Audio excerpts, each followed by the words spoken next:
Masayang araw po, mga kapiel. May nag-chat po sa akin, subscriber ko. At napanood niya raw po sa isang vlogger na ang sinasabi, puro daw po kasinungalingan lahat ng mga sinasabi namin tungkol sa mga nasaksihan namin at mga naimbestigahan namin sa loob ng kingdom ni Pastor Apollo Kibuloy. Hindi daw po totoo ang mga sinasabi namin. At higit sa lahat, pinagtatakpan lang daw namin si Pastor Apollo Kibuloy. Wow! Ikaw na.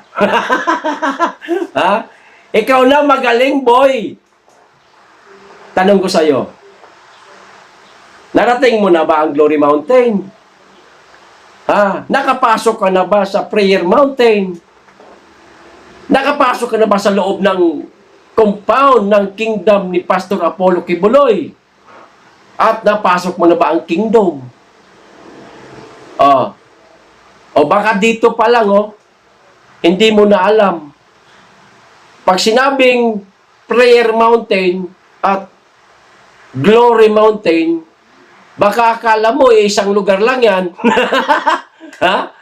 Baka dyan pa lang hindi mo alam na magkalayo pala yan. Baka hindi mo alam na kilo-kilometro ang pagitan ng dalawang yan. Tapos sasabihin mo, kami mali.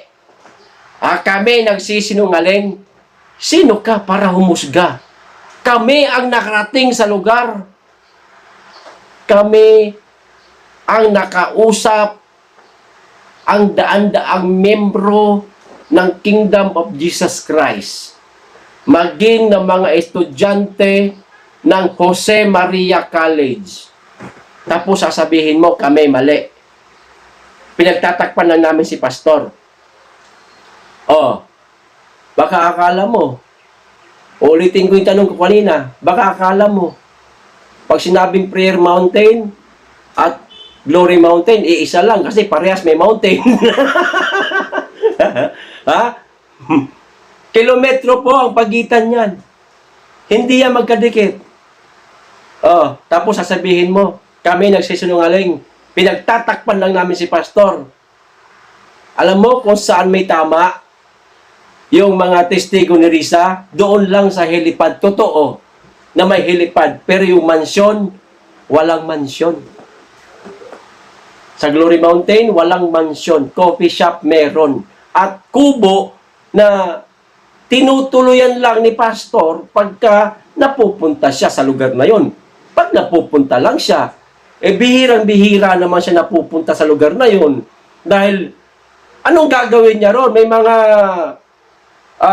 full-time worker man na nag-aalaga sa lugar na yon. At paano ka maglalagay ng mansyon sa lupain na pag ano, bakilid, ano tawag niya sa Tagalog? Basta pababa siya pag ganyan. At malambot na klase na lupa, bagay lang siya pang tanim ng mga gulay siguro. Pero hindi po tinaniman ng gulay, kundi mga halaman na kagaganda. Ganito na lang. Hamunin kita, vlogger ka, hindi na lang kita papangalanan. Pumunta ka ng Davao. Ngayon, magpaalam tayo kay pastor na ikotin natin lahat ng lugar na naikot namin. Itong Prayer Mountain, Glory Mountain, compound, buong compound ng kingdom ni pastor at buong kingdom. Isa pa yan. Baka pag sinabing kingdom at kingdom, isa lang yan. Hindi rin. Hindi rin. Hindi yan magkadikit. Nasa isang lupa, pero hindi yan isang establishmento. Magkahiwala yan. Dyan pa lang hindi mo na alam Tapos sasabihin mo, kami sinungaling. Ang kapal din na mukha mo. Ulitin ko. Punta ka ng Davao. Paalam tayo kay pastor. Ngayon, pag napatunayan ko sa iyo na tama lahat ng sinasabi namin at mali ang sinasabi ng mga testigo ni Risa Hontiveros, postahan tayo. Dilitan tayo ng channel. Ha? Pag tama ako, delete mo channel mo. Pag mali ako, i-delete ko channel ko. Ano? Papayag ka? Syempre, hindi ka papayag. Sasabihin mo ngayon sa isip mo, malamang tama to sila. For the content lang naman ako. O, di ba? Ha? For the content lang kayo. Wala kasi kayong may content sa Pangulo nyo. Kasi wala namang nagawa. Di ba no? Ang hirap no, yung nagbablog ka. Kuno political vlogger ka. Na tingin ko parang pang-artista lang naman yung, yung vlogging mo. Ha? Kuno political vlogger ka. Pero, yung presidente mo, hindi mo mai-content, wala kang mai-content kasi wala ka naman may pagmamalaki. Kasi wala namang siya nagawa. Ang hirap pabanguhin ng mabaho. Yung echas, kahit buhusan mo ng 3 litro na pabango, lalabas at lalabas ang baho niyan, echas pa rin. Ano? Kaya ang ginagawa mo, nakikisaw-saw ka na lang sa content ng may content. Yung tama, kami, ginagawa mong mali. At ipinalalabas mo dyan sa channel mo na ikaw ang tama, kami ang mali. Abay, may serti ka. Iba yan. Ha? Hindi normal ang pag-iisip mo, kapatid. Ha? Bantayan mo sarili mo. Yung alam mong mali ka, pero pilit mong itatama ka. Aba, baka kailangan mo si Dr. Reyes. Punta ka muna ng mental. O baka magkasama pa kayo ni ninyo. Ayusin mo yung pagbablog mo. Ilagay mo sa tama ang channel mo. Kung alam mo tama kami, ay sabihin mo totoo. Huwag mo kami sisiraan. O tulad yan, alam naming mali ka. Ay totoo din yung sasabihin kung mali ka naman talaga.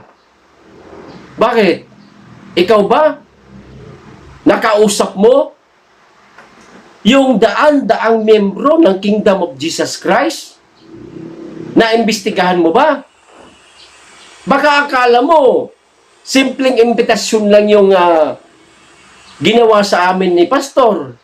Inimbitahan kami para mag-imbestiga. Hindi kami inimbitahan para makahanap ng kakampi si Pastor. At ang mga miyembro ng Kingdom of Jesus Christ, hindi ganun, boy. Inimbitahan kami para mag-imbestiga.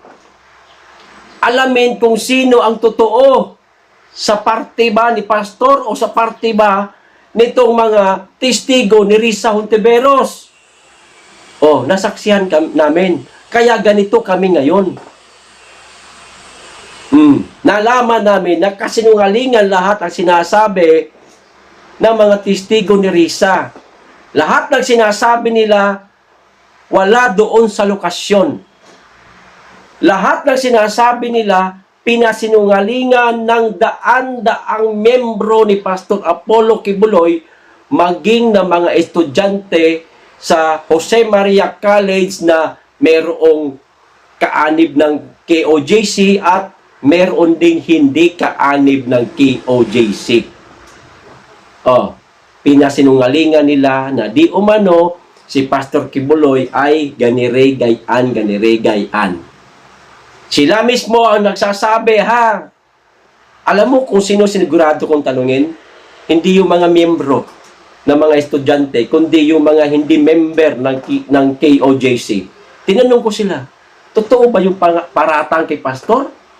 Na siya nagmumolestya, nananakit, at kung ano-ano pa dyan. Alam mo, sabi sa amin, Sir, wala pong katotohanan lahat yan. Hindi po ako member ng Kingdom of Jesus Christ. Estudyante po ako dito. Estudyante ha, na mayroong matrikula. Mayroon din naman kasing estudyante doon na hindi scholar. Yun po ang mga tinanong ko. Pinasinungalingan lahat nila ang mga paratang kay Pastor Apollo Kibuloy. Tapos sasabihin mo, kami mali.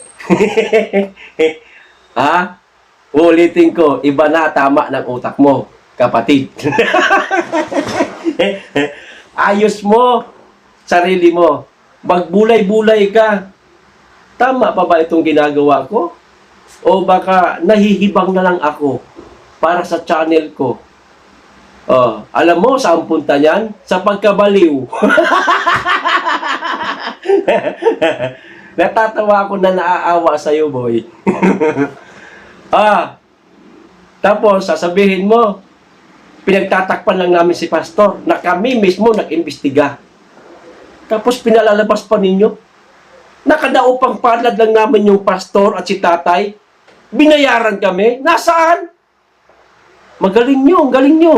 Ang galing nyo magparatang. Buti kayo, alam nyo, may bayad kami. Buti pa kayo, alam nyo. Ngayon, kayo na po humusga, mga ka-PL.